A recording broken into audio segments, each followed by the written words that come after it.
ప్రాణం కమలాకర్ మాట్లాడుతున్నాను. ఫస్ట్ ఈ పిట్టగోడ మూవీ చేయడానికి చాలా హ్యాపీగా ఉంది. And I want to thank my producer Rammohan గారు, సురేష్ బాబు గారు, and director Anudeep and all the crew అందరికి థ్యాంక్స్ చెప్పుకుంటున్నాను. మెయిన్ ఈ సినిమా చేయడానికి కారణం టోటల్ మంచి మెలోడీ సాంగ్స్ ఉన్న స్క్రిప్ట్ ఉంది.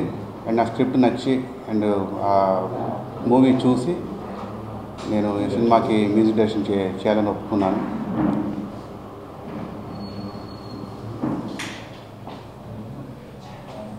సో ఇందులో సాంగ్స్ చేసేటప్పుడు కానీ రీరికార్డింగ్ చేసేటప్పుడు కానీ ఎంతో నేను అనుభూతి పొంది నేను చేశాను. లైక్ వేరే వేరే స్టేట్స్కి వెళ్ళి ఇట్లనే రికార్డ్ చేయడం జరిగింది. అండ్ దాన్ని నాతో పాటు రామ్మోహన్ గారు సార్ కూడా వచ్చారు. సో అక్కడే ఉండి కంపోజ్ చేసి అక్కడ మ్యూజిషియన్స్తోని వాళ్ళతో వర్క్ చేశాము. Like Bombay, Chennai, Kerala, Bengaluru. So lot of instruments collaborate చేసి సాంగ్స్ రికార్డ్ చేశాము. అండ్ ఆల్రెడీ సోషల్ మీడియాలో బయట యూట్యూబ్లో బాగా మంచి రెస్పాన్స్ ఉంది. సో ఫిలిం రిలీజ్ అయ్యాక ఇంకా ఆడియో ప్లస్ మూవీ చాలా పెద్ద హిట్ అవుతుందని నేను I hope so. Thank you. So ఆ తర్వాత నేను ఇమ్మీడియట్గా దాన్ని స్టార్ట్ చేసాను. విత్ ఇన్ వీక్స్లోనే. అంటే చాలా లాంగ్ గ్యాప్ తీసుకున్నారు కదా సార్. లాంగ్ గ్యాప్ తర్వాత సినిమా చేస్తున్నారంటే అంటే ఏం కదా ఏం బట్టి మీరు మళ్ళీ యాక్సెప్ట్ అంటే బేసిక్గా నేను సంగీతంలో ఉండటం ఇష్టపడతాను. సో నేనేమి అవే అయినట్టుగా నేను ఫీల్ అవ్వలేదు. బికాజ్ మ్యూజిషియన్గా అంటే సంగీతం చేస్తున్నా స్టూడియోలో ఉంటాం, మ్యూజిషియన్గా ఉన్నా స్టూడియోలో ఉంటాను. సో నాకేమి డిఫరెన్స్ లేదు. Only the title is the difference for me. మ్యూజిషియన్గా ఉంటే బ్యాక్లో ఉంటుంది, సంగీతం చేస్తే మ్యూజిక్ డైరెక్టర్గానే వస్తుంది. సో అలా నేనేం డిఫర్గా నేను ఫీల్ అవ్వలేదు. సో అట్లా ఏం లేదు. ఈ దాంట్లో ఎక్కువ కాన్సన్ట్రేషన్ చేయడం వల్ల నేను మేబీ ఇందులో ఇది రాలేకపోయాను. అంటే అలా కాదు. ఇది ముందు సార్ రామ్మోహన్ గారి మూవీ అంటే ముందు అష్టచమ్మ నాకు అవి ఇమ్మీడియట్గా మనకి గుర్తొచ్చాయి. సో నో రప్చర్ మ్యూజిక్ లేదు, కూల్ మ్యూజిక్ ఇవ్వచ్చు అంటే దాంతో నేను ముందు మెంటల్గా ప్రిపేర్ అయ్యాను.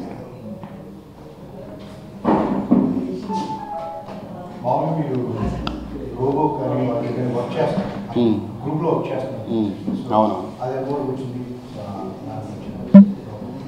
అది జరుగుతూ ఉంది సార్. అది అంటే అక్కడ ఫ్యాక్టరీ కదా, మనం దాన్ని ఏం జరుగుతుందో వేరే ఏం ప్రాజెక్ట్ జరుగుతుందో కూడా మనకు తెలియదు సరిగా. అది ఇన్ఫినిటీ సముద్రం లాంటిది పోతూ ఉంటుంది జరుగు. ఇంకా నెక్స్ట్ ఇయర్ వరకు టైం ఉంది కదా, సో అది వర్క్ చేస్తూనే ఉంటారు.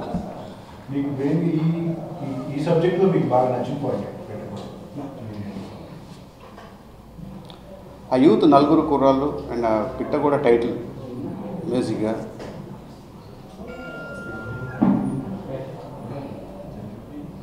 లైక్ చాలా బడ్జెట్ మూవీస్ హిందీలో చాలా ఉన్నాయి.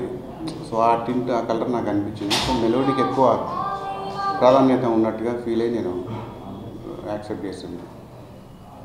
మెయిన్గా రీరికార్డింగ్ చేసేటప్పుడు చాలా హీరోయిన్ సీన్స్ కానీ ఆ పిల్లలు మంచిగా ఉండే పిల్లలు ఎలా చెడిపోతున్నారు అన్న ఒక ఇది, ఆ తర్వాత వాళ్ళు రికవర్ అయ్యేది. సో అన్నీ మంచి స్కోప్ ఉన్నాయి. ఇది సాంగ్స్ చేయడానికి మంచి స్కోప్ ఉంది.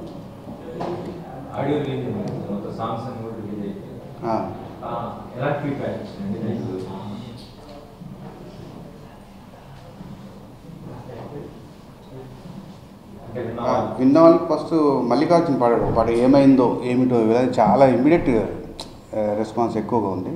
And one more pathos song ఒకటి తీయ తీయని సాంగ్, అది స్లో పాయిజన్ లాగా దానికి రెస్పాన్స్ బాగుంది.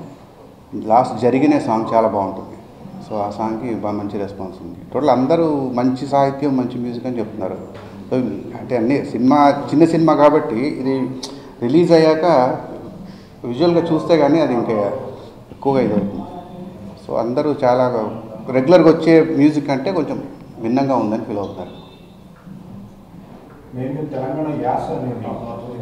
ఫస్ట్ సాంగ్లో కొంచెం ఉంటుంటే యాసనే కాకుండా ఆ ఇన్స్ట్రుమెంట్లు డప్పులు తెలంగాణ ఇన్స్ట్రుమెంట్లు కొంచెం ఫస్ట్ సాంగ్లో పెట్టి వాటి మీద గిటార్స్ ఫ్యూజన్ లాగా చేసాము only first song.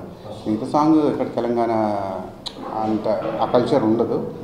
First song మాత్రం కొంచెం కల్చర్ ఉంటుంది. లిరిక్స్లో అంత ఎక్కువే ఉండదు, మామూలుగా ఉంటుంది. బట్ అది యూత్ ఓరియంటెడ్ అయిన సాంగ్ ఫస్ట్. దానికోసం అదే ఆ టేప్స్ అంటే డప్పులకి గిటార్ కాంబినేషన్ కొంచెం కష్టం అనమాట. ఆ మర్జింగ్ ఆ కాంబినేషన్ని హైలైట్ చేయడం కొంచెం టైం పట్టింది.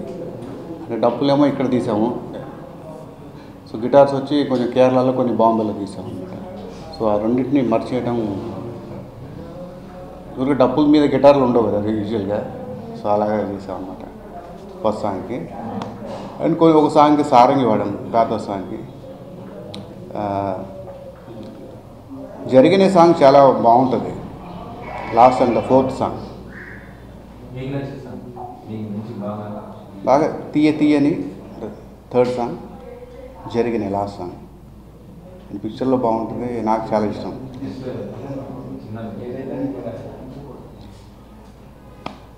తీయని కథలాంటిది ఏమైనదో చేదైనది, కలిసుండే కలలన్నీ విడిపోయేనా తానన్ననా తన్నానా ఇది ఏం విధి వ్యధలాంటిది. ఎలా ఉంటుంది just it is semi pathos అనమాట. చిన్న breakup, friendship breakup and love breakup.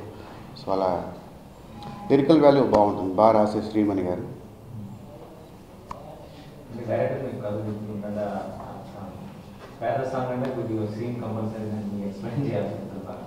అంటే నాకు విజువల్ చేసి చూపెట్టారు రామ్మోహన్ గారు. సో నేను అది చూసినప్పుడు చెప్పేదానికంటే విజువల్ చూసి చేయడం కొంచెం ఎక్కువ మనకి అనిపిస్తుంది. అంటే సీన్ బై సీన్ మనకి ఎత్తుంది కాబట్టి దాన్ని చూసి నేను చేశాను.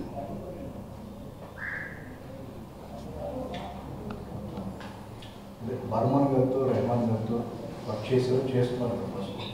సో ఏంటి సార్ వాళ్ళ నుంచి మీకు బాగా నేర్చుకున్నది మ్యూజికల్ కానీ పర్సనల్గా కానీ మీకు బాగా?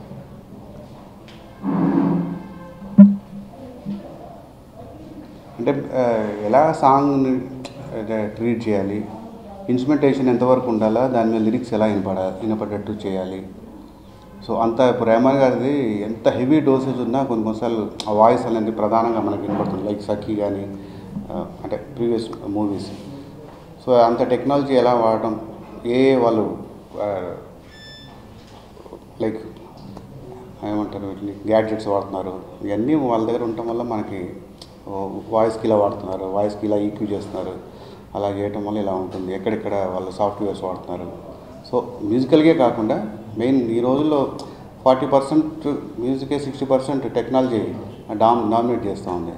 సో మన దానికి అనుగుణంగా మనం వెళ్తే కానీ అప్డేట్గా ఉంటే కానీ, సో అట్లా వాళ్ళ దగ్గర పనిచేయటం వల్ల మనకి చాలా ప్లస్. నాకు టెక్నికల్ నాలెడ్జ్ ఎలా ఎక్కడెక్కడ ఏం వాడుతున్నారు, ఏ రివర్బ్స్ చేస్తున్నారు, ఏ డిలేలు వాడుతున్నారు, వాయిస్ ఈక్యూ ఎలా చేస్తున్నారు, అంత దీంట్లో కూడా హోర్లో కూడా ఎట్లా సాహిత్యం వినపడేటట్టు చేస్తున్నారు అని ఇలాంటివన్నీ నేను నేర్చుకుంటూ మంచి మనకి ఇష్టమైన పాటలు ఉంటాయి. కన్నానులే ఎలా కంపోజ్ చేశారు అలాంటివన్నీ అన్నీ కొంచెం అదే థియరటికల్గా మనం నేర్చుకొని అండ్ వాళ్ళతో వర్క్ చేస్తున్నప్పుడు వాళ్ళు ఎలా ఇన్స్ట్రుమెంట్ ప్లేయర్ దగ్గర నుంచి వర్క్ తీసుకుంటున్నారు అవన్నీ అనుభవం. గురువుల కంటే కూడా ఒకసారి ఎక్స్పీరియన్స్ ఇస్ గురువు అన్నట్టుగా అనుభవం మనకి నేర్పడంలో అవన్నీ నేను చేసే వాటిల్లో కొంచెం ఇంప్లిమెంటేషన్ ఉంటుంది.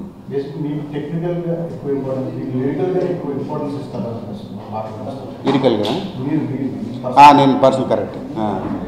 ఎందుకంటే ఆ కంప్లైంట్ బాగా ఉంది బయట, పాటలు సాహిత్యం వినపట్లేదని చాలా కంప్లైంట్స్ ఉన్నాయి. అదే ముందు అది చాలా కేర్ తీసుకుంటాను నేను. కరెక్ట్గా ఎక్కడ పదం లోపడి పోనీయకుండా దాన్ని లెవెల్ చేసి కరెక్ట్గా నేను చేస్తాను. దానికి నాకు చాలా టైం పడుతుంది. ఒక్కో సాంగ్కి నాకు మిక్స్ చేయడం 20 రోజులు 25 రోజులు అవుతుంది. అదే 25 days. అంటే నేను మిక్స్ చెప్తున్నాను. ముందు ప్రాసెస్ వర్క్ అంత అయ్యాక స్టూడియోకి ఫైనల్ మిక్స్కి వెళ్తాను కదా, అక్కడ వెళ్ళాక ఇంకా రోజు చేసుకుంటూ వెళ్తాను. ఇంకా తప్పులు ఎతికి వెళ్తాను. నేను క్రిటిసైజింగ్గానే ఎక్కువ వెళ్తాను. నా పాటకి శత్రువు నేనే. క్రిటిసైజ్ చేసి బాగుందా నలుగురికి వినిపించి నలుగురు ఒపీనియన్ కూడా తీసుకుంటాను. అంటే మనం సొంతంగా నేను చేయకుండా ఎలా రియాక్ట్ అవుతున్నారు పక్కన వాళ్ళు పాట విన్నప్పుడు, వాళ్ళు ఏ తప్పులు చెప్తున్నారా అని. సో అలా సాహిత్యానికి ఎక్కువ వాల్యూ ఇస్తాను. బికాజ్ మా ఫాదర్ లిరిక్స్ రాసేవారు అన్నమాట. సో అందువల్ల నాకు లిరిక్స్ ఇష్టం బాగా. ప్రాజెక్టులు నాకు ఎక్కువ అక్కడ రెహమాన్ గారితో ఉంటాం, బిజీగా ఉన్నాను. మేబీ ఉండొచ్చు, సార్తోనే ఉండొచ్చు. మీరు సబ్జెక్ట్ ఎంచుకోవడానికి ఎలాంటి సబ్జెక్టులు మీరు సినిమా చేయాలంటే మీకున్న ప్రిఫరెన్స్ లేదు, ప్రియారిటీ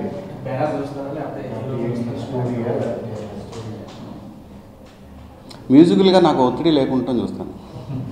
అంటే ఇప్పుడు అన్నీ డమాల్ పాటలు అనుకోండి, మనం చేసి వేస్ట్ కదా. దానికి మళ్ళీ లైక్ ఒక సఖీ లాంటి సబ్జెక్ట్ అనుకోండి, ఒక మంచి లవ్ స్టోరీ ఆర్ మెలోడీ ఉండే మాస్ మూవీ అయినా కూడా ఎక్కువ లైక్ ఆషికి మ్యూజిక్ ఓరియంటెడ్ ఉంటే మనం ఎక్కువ చేసిన వాల్యూ ఉంటుంది.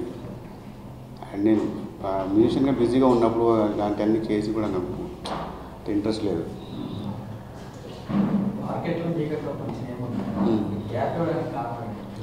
మ్యూజిషియన్గా బిజీగా ఉంటున్నాను. మేబీ చెన్నై ఉండటం వల్ల అలా అనుకుంటున్నారేమో, కానీ అక్కడ ఉండటం ఎక్కువ నేను వీళ్ళకి కాంటాక్ట్ లేకపోవటం.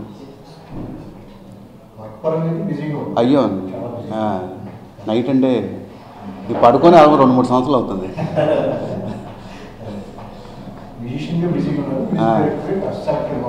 సెలెక్టెడ్ కరెక్ట్, ఇది కరెక్ట్.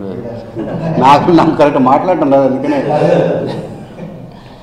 ఇప్పుడు అక్కడ వాళ్ళందరితో చేస్తున్నప్పుడు ఫారెన్ నుంచి పెద్ద డైరెక్టర్స్ అదే చాలా మనకి మెంటల్ పీస్ ఇస్తుంది వాళ్ళతో వర్క్ చేసినప్పుడు. నేను మొన్న ఒక ఇంజనీర్ వచ్చారు, ఆయన వైస్రాయ్స్ హౌస్ అని ఒక మూవీ చేస్తున్నారు రెహమాన్ గారు. దానికి మొత్తం ఆల్మోస్ట్ చాలా వర్క్ చేస్తాను నేను, లేడీ డైరెక్టర్గా. అడిగి తెలిసి పరిచయం చేశారు రెహమాన్ గారు. ఫ్లూట్ చాలా ఇష్టపడి ఎవరు ఫ్లూట్ వాయించారంటే నేను పిలిపించారు. దానికి అవతార్కి సౌండ్కి డిజైన్ చేసి నేను వచ్చారు మిక్సింగ్కి. ఫ్లూట్ మిక్స్ చేస్తా పిలిచి నన్ను హక్ చేసుకొని నాతో సెల్ఫీ తీసుకొని, అలాంటప్పుడు మనకి ఏమంటే మనకి తృప్తి. సంగీతంలో ఆర్ట్ విషయంలో మనీ ఫేమ్ కంటే కూడా కొంచెం హ్యాపీనెస్ మనకి చాలా హ్యాపీగా ఉంటుంది. సో వాళ్ళతో వర్క్ చేసేటప్పుడు మనకి, అందుకని నేను ఏదో మిస్ అయిన ఫీలింగ్ నాకు లేదు.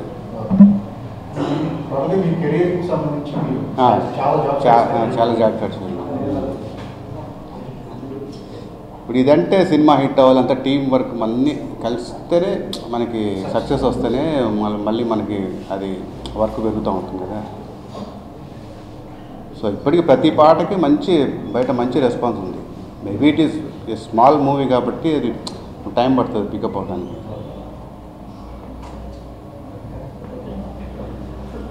హ్యాపీ అండి, ఎక్కువ మాట్లాడలేదండి.